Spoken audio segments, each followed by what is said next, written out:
Ya bani Adam khudhu zinatakum 'inda kulli masjid.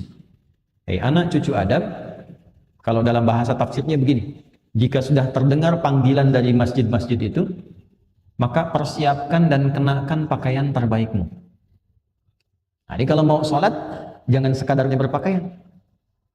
Cari pakaian-pakaian yang menurut kita paling pantas menghadap Allah. Ilustrasinya begini, walaysa kamitslihi syai'. Antum akan menghadap pada pimpinan di kantor. Panggilan khusus, yang panggilan itu boleh menyampaikan keperluan Anda. Pimpinan tertinggi. Pasti akan cari pakaian yang dirasa pantas kan? Nah sekarang, yang menciptakan pimpinan kita, yang mengatur segalanya, ya penguasa semesta alam, memanggil kita. Dan panggilan itu bukan sekedar menghadirkan panggilan untuk kedatangan kita, tapi disertai dengan kalimat, kamu punya masalah apa, minta dalam menghadap sholat ini, maka Allah selesaikan. Karena itu panggilan pertama sholat dalam Al-Quran, yang jenisnya bentuk sholat berupa panggilan, itu di Al-Baqarah ayat 45, kalimatnya, wasta'inu bis-sabri was-salah. Dan jika Anda punya persoalan dalam kehidupan, terima dulu dengan sabar, lalu datang kepada Allah minta solusi lewat sholat. Jadi begitu kita katakan ya, dalam sholat itu kan diperintahkan oleh Allah wasta'inu, minta solusi. Kita rubah kalimat itu dalam bentuk permohonan. Allah perintahkan sholat, ya di situ kita menyembah Allah, maka kita katakan iyyaka na'budu.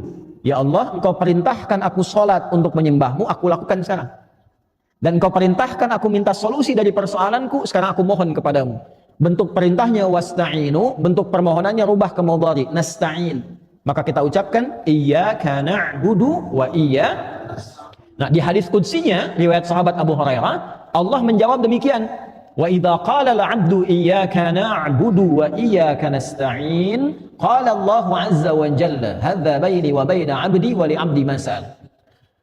Kalau sampai kita kebacaan itu mengucapkan iyyaka na'budu wa iyyaka nasta'in, maka Allah langsung menjawab. Lihat kalimatnya di hadis qudsi. Ini perjanjian antara aku dengan hambaku. Kalau hambaku benar menunaikan sholat sampai kalimat ini, maka apapun yang dia minta aku kabulkan saat ini. Nah, jadi nanti ada 4 keadaan dalam sholat, boleh dicatat ini ya. 4 posisi dalam sholat itu yang menjadikan doa kita terkabul dengan cepat. Ada 4. 1 saat berdiri, 2 saat ruku', 3 saat sujud, 4 sesaat sebelum salam. Ya, yang doa Allahumma inni a'udzubika min adzabi jahannam itu kan sampai akhir min syarri fitnatil masiih dajjal. Itu sampai akhir kalau bisa jangan ditinggalkan. Walaupun sifatnya sunnah tapi ditekankan sekali. Sangat ditekankan. Para ulama bahkan memberikan pesan kepada murid-murid, pada kerabat, pada anaknya. Bahkan ada sebagian ulama yang ketat ketika melihat ada dan mendengar satu koleganya tidak membaca itu, dia minta mengulang sholatnya. Ya. Itu untuk menekankan pentingnya doa bagian akhir di situ. Ya, riwayatnya apakah sunnah atau fardu, nah itu tidak sampai informasinya, tapi dia minta mengulang untuk menekankan saking pentingnya doa di akhir itu. Nah dari 4 ini, yang pertama itu kalau benar kita menunaikan adabnya dari mulai akan sholat, kita siapkan lillah, cari pakaian yang bagus, yang paling layak ya, bukan mewah, yang paling pantas untuk kita bisa gunakan dengan niat menghadap Allah dengan benar, berwudu yang benar.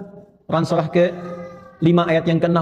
Ya ayyuhalladzina amanu idza kuntum ila shalah faghsilu wujuhakum wa aydiyakum ilal marafiq wamsahu ya bi ru'usikum wa arjulakum ilal ka'bain. Yang pokok ada 4. Beda antara tayammum dengan wudu. Tayammum nanti masih di ayat yang sama di ujungnya. Kalau tayammum cuma 2. Wajah dengan bagian tangan. Ya. Tapi kalau wudu pokoknya 4, rukunnya 6. Niat 4 yang pokok ini tertib. Yang ke-6, 1 niat, 4 yang pokok, wajah, tangan sampai siku, kepala, kemudian kedua kaki, 4 bagian. 1 tambah 4, 5, tambah tertib 6. Jelas? Jadi nggak sama dengan tayamum. Tayamum cuma 2. Kalau airnya sedikit, usahakan yang pokok dulu yang 4. Kalau tidak mampu atau digunakan pada hajat yang lebih besar, baru tayamum.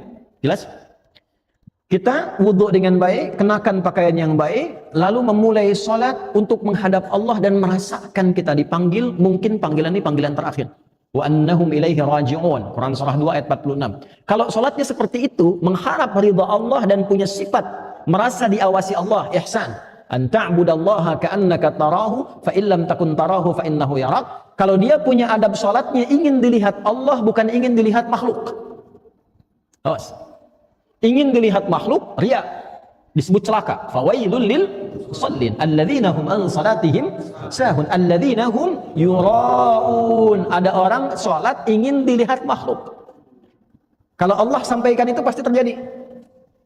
Ya. Imam merasa bagus suara. Dipuji oleh makmum, maghrib dipuji. Begitu isya, setan datang tuh, liukin dikit deh. Ya. Itu awas jangan dikira jadi imam mudah. Ya. Antum salat Jumat nunggu khatib naik misalnya kan. Nah, kalau saat masih belum banyak orang biasa, ketika banyak orang lihat tuh, berubah nggak cara takbirnya? Hah? Nah, kalau kita bisa jaga adabnya, saya mau ada orang, nggak ada orang, yang penting Allah ridha, sifat ihsannya masuk. Pakaiannya bagus, adab fisik, taharahnya bagus, menghadapnya bagus, mengharap ridha Allah, itu jaminan pertamanya. Dalam keadaan berdiri dia minta apa, Allah mengabulkan. Sepanjang itu kebutuhan hidupnya. Nah, nanti sanad ilmu untuk jawaban berdiri ini ada di Ali Imran, kalau di Quran, ayat 38-39. Ya, Nabi Zakaria itu minta keturunan, padahal istrinya divonis tidak mungkin punya keturunan secara medis karena maaf monofos dan mandul. Itu mintanya saat berdiri dalam sholat. Nah, ayat 39-nya ketika turun jawaban, fanadathul malaikatu wa huwa qa'imun yusalli fil mihrab. Qa'imun yusalli, beliau masih berdiri dalam sholatnya yang ditunaikan di mihrabnya, masih berdiri. Jadi antara doa dengan jawaban itu tidak ada jeda, pakai fa, harfu atfin rabitin baina syai'aini bila hudud. Huruf yang merangkai dua peristiwa tanpa jeda. Peristiwa pertama berdoa, hunalika da'a Zakaria rabbah qala rabbi habli min ladunka dzurriyyatan thayyibah innaka sami'ud du'a. Itu ijazah doa bagi yang ingin diberi keturunan. Bisa dibacakan rakaat pertamanya ayat 38 Ali Imran, rakaat keduanya ayat 39-nya. Bangun malam salat 2 rakaat. Ya. Nanti doanya, kalau selesai doa, bacakan Quran surah 19 Maryam ayat 1 sampai 15. Kalau belum hafal, buka mushaf. Amalan hartanya Quran surah 21 ayat 89 sampai 90, rajin sedekah. 3 amalan. Ya, ini dari Quran langsung petunjuknya untuk bisa diizinkan oleh Allah ya, dan diberikan kelapangan mendapatkan keturunan. Nah, itu dipanjatkan dalam salat dengan adab, berkahnya dapat.